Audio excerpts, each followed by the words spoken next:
ಜಯಂತ್ ಮಾತ್ರೆ ತಗೋ. Thank you Shantamma. ಊಟ ಮಾಡಿ ತಗೋಬೇಕಂತೆ.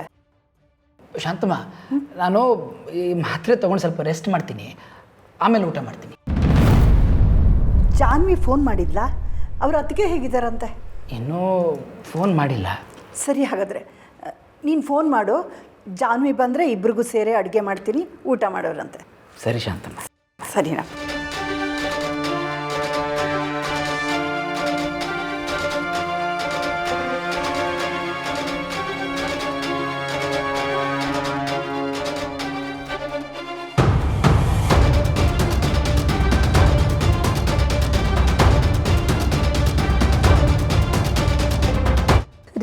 ಹಲೋ,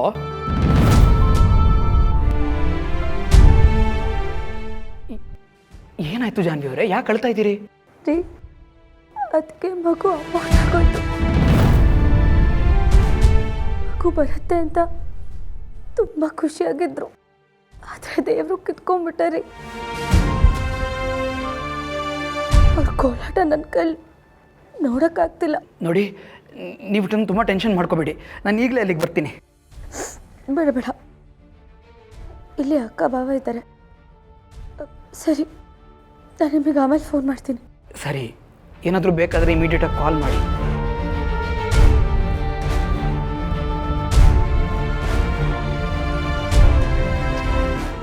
ಇವರು ಫ್ಯಾಮಿಲಿನವರು ನಾವು ಒಂದು ಕ್ಷಣನೂ ಸಂತೋಷವಾಗಿರೋದಕ್ಕೆ ಬಿಡೋದೇ ಇಲ್ಲ ಅಲ್ಲ.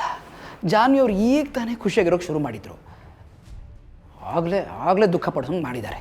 ಇವರು ಖುಷಿಯಾಗಿಲ್ಲದೆ ಹೋದರೆ ನಾನೆಲ್ಲಿ ಖುಷಿಯಾಗಿರ್ತೀನಿ.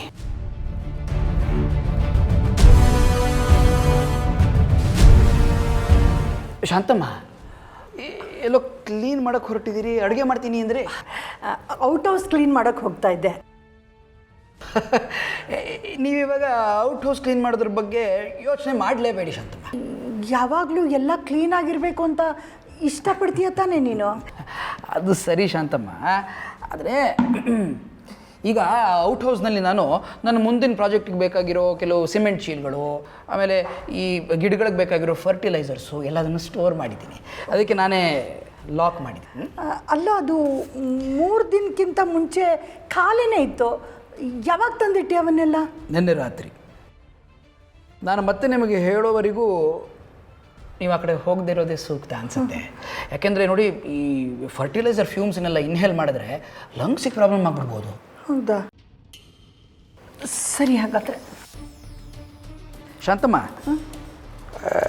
ನಾನು ಕೆಲವು ದಿನಗಳ ಮಟ್ಟಿಗೆ ಬೆಂಗಳೂರನ್ನ ಬಿಟ್ಟು ಹೊರಗೆ ಹೋಗ್ತಾ ಇದ್ದೀನಿ. ನೀವು ಸ್ವಲ್ಪ ದಿನ ರಜೆ ತೊಗೊಳ್ಬಾರ್ದು? ಮತ್ತು ಜಾನ್ವಿ ಒಬ್ಬಳೇ ಆಗಲ್ವಾ? ನೋ, ನಾನು ಅವಳನ್ನು ಜೊತೆಗೇ ಕರ್ಕೊಂಡು ಹೋಗ್ತಾ ಇದ್ದೀನಿ ಶಾಂತಮ್ಮ.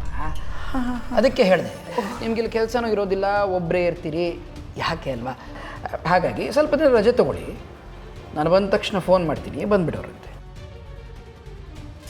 ಸರಿನಪ್ಪ.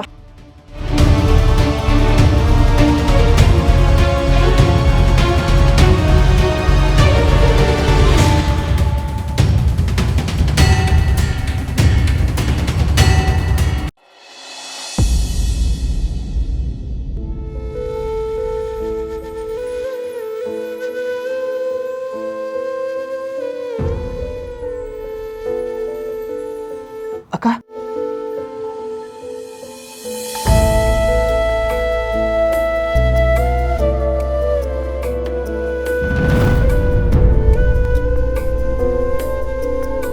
ಡಾಕ್ಟರ್, ನನ್ನ ಮಗು ಎಲ್ಲಿ?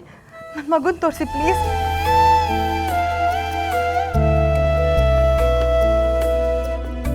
ಯಾಕೆ ಡಾಕ್ಟ್ರೆ ಮಗುನ ತೋರಿಸಂತೆ ಸೈಲೆಂಟ್ ಆಗಿದ್ದೀರಾ? ನೋಡಿ, ಒಬ್ಬ ಡಾಕ್ಟರ್ ಆಗಿ ಈ ವಿಷಯ ಹೇಳೋದು ನನ್ನ ಕರ್ತವ್ಯ. ಈ ವಿಷಯನ ಕೇಳಿ ನಿಮ್ಮ ಮನ್ಸಿಗೆ ನೋವಾಗ್ಬೋದು, ಹಾಗಂತ ಸತ್ಯನ ಮುಚ್ಚಿಡೋಕ್ಕಾಗಲ್ಲ ಅಲ್ವಾ? ಆಕ್ಸಿಡೆಂಟಲ್ಲಿ ನೀವು ನಿಮ್ಮ ಮಗುನ ಕಳ್ಕೊಂಡ್ರಿ, ಹಾಗಾಗಿ ತೆಗಿಬೇಕಾಗ್ತದೆ.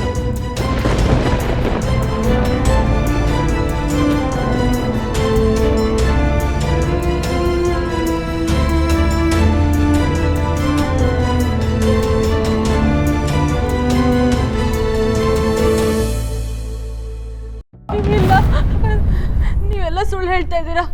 ನನಗೆ ಗೊತ್ತು, ನೀವು ಬೇಕು ಅಂತ ಸುಳ್ಳು ಹೇಳ್ತಾ ಇದ್ದೀರಾ. ನನಗೆ ಸರ್ಪ್ರೈಸ್ ಕೊಡಬೇಕು ಅಂತ ನನ್ನ ಮಗುನ ಬಚ್ಚಿಟ್ಟಿದ್ದೀರಲ್ವ ಡಾಕ್ಟರ್. ಪ್ಲೀಸ್ ನನ್ನ ಮಗುನ ತೋರಿಸಿ ಡಾಕ್ಟರ್. ಸಿದ್ದು ನೀನಾದರೂ ಹೇಳೋ, ನನ್ನ ಮಗು ನೋಡಬೇಕು. ನೀನೆಷ್ಟು ಸ್ವಾರ್ಥಿ ಅಲ್ಲ.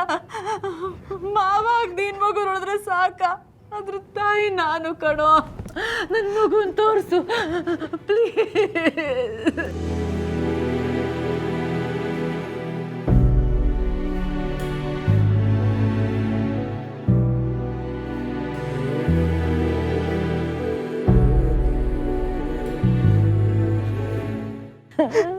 ಅಕ್ಕ, ಡಾಕ್ಟರ್ ಹೇಳ್ತಿರೋದು ನಿಜ ಕಣೆ, ಮಗು ಇಲ್ಲ.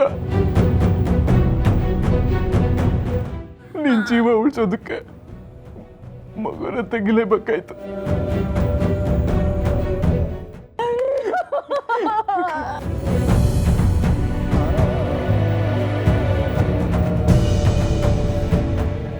ಮಗು ಬೇಕು ನಂಗೆ.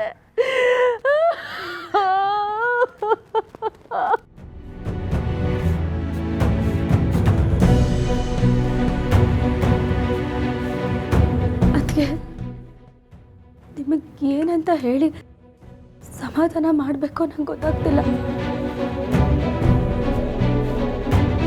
ಆದರೆ ದಯವಿಟ್ಟು ಸಮಾಧಾನ ಮಾಡ್ಕೊಳ್ಳಿ. ನೀವು ಈ ಥರ ಅಳ್ತಾ ಇದ್ರೆ ನಿಮ್ಮ ಆರೋಗ್ಯ ತುಂಬ ಕೆಡುತ್ತೆ. ಪ್ಲೀಸ್ ಅದಕ್ಕೆ. ಹೇಗೆ ಸಮಾಧಾನ ಮಾಡ್ಕೊಳ್ಳಿ ಜಾನು? ನನ್ನ ಕರುಳಿನ ಕೊಡಿ ಅದು. ಅದನ್ನೇ ಕಳ್ಕೊಂಡ್ಮೇಲೆ ನಾನು ಹೇಗೆ ಸಮಾಧಾನವಾಗಿರಲಿ?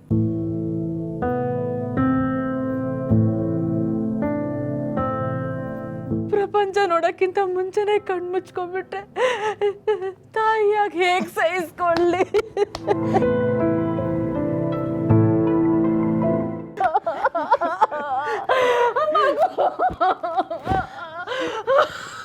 ಭಾವನಾ ಪ್ಲೀಸ್, ಭಾವನಾ ಮಗನ್ ಕೊಡು ಭಾವನಾ.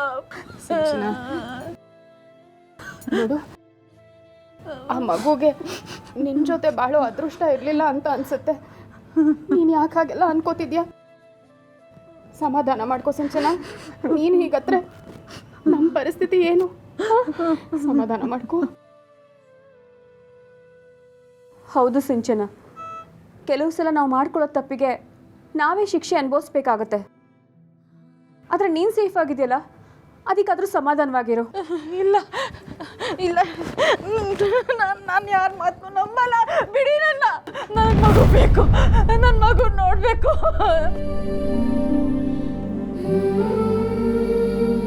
ಡಾಕ್ಟರ್ ಪ್ಲೀಸ್ ಪ್ಲೀಸ್ ಒಂದ್ಸಲ ನನ್ನ ಮಗುನ ತೋರಿಸಿ ಡಾಕ್ಟರ್ ಪ್ಲೀಸ್. ಇಲ್ಲ ಅನ್ಬೇಡಿ, ಡಾಕ್ಟ್ರನ್ನ ದೇವರು ಅಂತ ಹೇಳ್ತಾರಲ್ವಾ, ನೀನು ನನ್ನ ಪಾಲಿನ ದೇವರು. ಪ್ಲೀಸ್ ಡಾಕ್ಟರ್ ನನ್ನ ಮಗುನ ತೋರಿಸಿ, ಒಂದೇ ಒಂದ್ಸಲ ಅದನ್ನು ತೋರಿಸಿ ಡಾಕ್ಟರ್ ಪ್ಲೀಸ್. Really sorry. ನೀವಿರೋ ಪರಿಸ್ಥಿತಿನಲ್ಲಿ ಹಾಗೆ ನೋಡಬಾರ್ದು. ನಿಮ್ಮ ಮನಸ್ಸಿಗೆ ಆಘಾತ ಆಗುತ್ತೆ. ನೋಡಿ, ಇವಾಗ ನೀವು ಸಮಾಧಾನವಾಗಿದ್ದು ನೀವು ಹೆಲ್ತ್ ಮೇಲೆ ಫೋಕಸ್ ಮಾಡಿ.